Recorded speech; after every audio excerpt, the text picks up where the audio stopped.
Welcome sa Tagalog Horoscope, ang iyong gabay sa pang-araw-araw na buhay.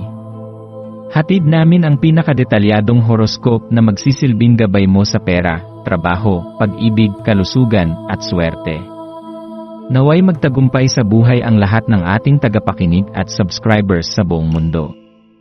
Maraming salamat sa pag-subscribe at tanggapin ang siksik, liglig, at umaapaw na biyayang hatid ng Tagalog Horoscope. Ito ang iyong pang-araw-araw na horoscope para sa Capricorn para sa Mayo 2, 2025. Sa araw na ito ng Mayo 2, ang enerhiya na pumapaligid sa iyo bilang isang Capricorn ay natatanging pinalalakas ng mga masiselang daloy ng damdamin.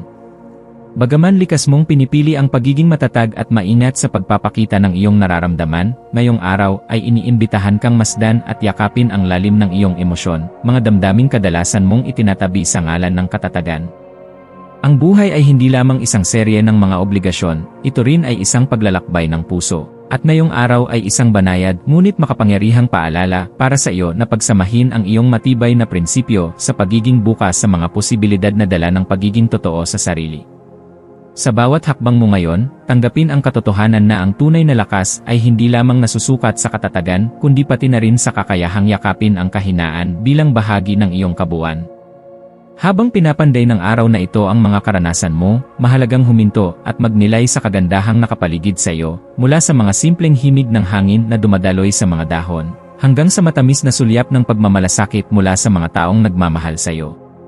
Hindi mo kailangang laging kumapit sa mga pamilyar na gawi at kaisipan, ang paglaya mula sa mga bagay na hindi na umaambag sa iyong pag-unlad ay magdadala ng bagong kaliwanagan sa iyong landas.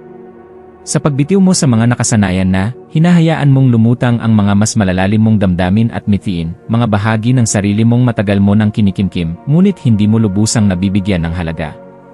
Sa paglilinis na ito ng iyong kalooban, makikita mo ang mga oportunidad na hindi mo sana napansin kung nanatili kang nakakapit sa lumang anyo ng seguridad. Marahil ngayong araw ay mararamdaman mo ang bigat na tila nagpapabagal sa iyong hakbang. Ang tukso na itago o ikulong ang iyong emosyon sa likod ng malamig na katahimikan ay maaaring lumitaw, ngunit tandaan mo, Capricorn, na ang pag-iwas sa tunay mong nararamdaman ay maaaring lumikha ng mas malalalim na puwang sa pagitan mo at ng mga taong nagpapahalaga sa iyo. Ang pagiging detached ay nagdudulot ng mga alon sa iyong isipan at kilos na nagiging hadlang sa mas makabuluhang ugnayan.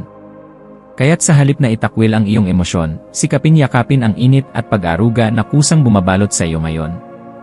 Hayaan mong ang lambot ng iyong puso ang maging tulay mo sa mas tunay at mas malalim na koneksyon, hindi lamang sa iba kundi lalo na sa iyong sarili. Habang nilalakbay mo ang mga karanasan ng araw na ito, hayaan mong ang kagandahan ng mga simpleng bagay sa buhay ang maging inspirasyon mo. Ang bawat halakhak, bawat taimtim na pag-uusap, bawat tahimik na sandali ng pagmumuni-muni ay may kakayahang palawakin ang iyong puso.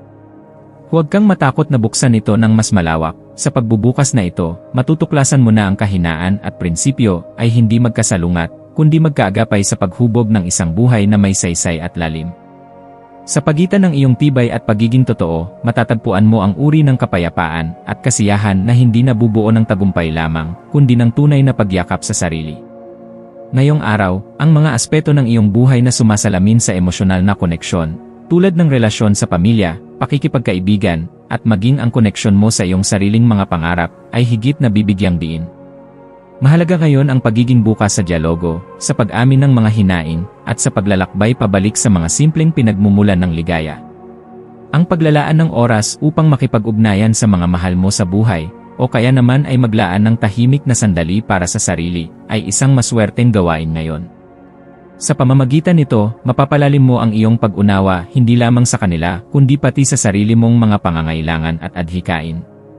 Para sa mas dagdag na swerte, ang iyong maswerteng kulay ngayong araw ay asul, simbolo ng kapayapaan, tiwala, at lalim ng pag-isip.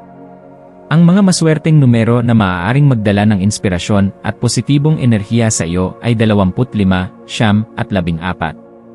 Mainam na ang iyong maswerteng gawain ay ang maglaan ng panahon para sa self-reflection, pagsusulat ng iyong mga nararamdaman sa isang journal, o simpleng paglalakad sa isang lugar na malapit sa kalikasan kung saan madarama mo ang katahimikan at kaginhawaan. Bilang pangwakas na paalala, Capricorn, dalhin mo sa iyong puso ang aral ng araw na ito, ang katatagan ay hindi lamang nasa paninindigan kundi pati na rin sa kakayahang yumuko sa hangin ng pagbabago. Sa pagyakap mo sa pagiging marupok at sa pagbubukas ng iyong sarili sa mga karanasan, hinuhubog mo ang isang mas makulay, mas makahulugang anyo ng iyong pagkatao. Hindi kailanman kahinaan ang magmahal, madama, o umasa, bagkus, ito ang tunay na lakas ng isang pusong hindi natatakot mabigo o masaktan, sapagkat alam nitong sa bawat luha at halakhak ay naroroon ang buo at totoo mong sarili. Kaya Capricorn, sa paglalakbay mong ito ngayong Mayo 2, dalhin mo ang lahat ng kabutihan, katatagan, at pagiging bukas ng puso. Magtiwala sa ritmo ng iyong emosyon, sa patuloy na paghubog ng iyong mga pangarap, at sa mga hindi inaasahang biyayang naghihintay sa iyong bukas. Sa bawat paghinga, sa bawat pagtahak, sa bawat munting sandali ng araw na ito, pinipili mong maging mas matatag, mas buo, at higit na tunay.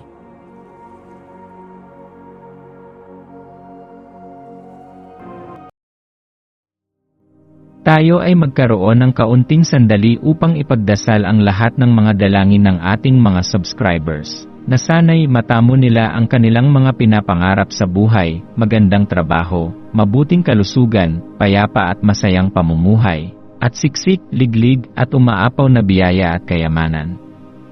Ipinagdarasal namin ng mataimtim ang lahat ng mga komento sa nakaraang video, at hinihiling namin, Panginoon, na pagpalain mo ang ating mga subscribers ng masayang buhay sa mundong ibabaw. Maraming salamat po. Maraming salamat sa panonood ng iyong horoscope ngayon araw. Naway gabayan ka ng mga bituin sa iyong landas. Huwag kalimutang mag-like, share, at subscribe para sa iba pang cosmic na kaalaman. Hanggang sa muli, manatiling konektado sa universo.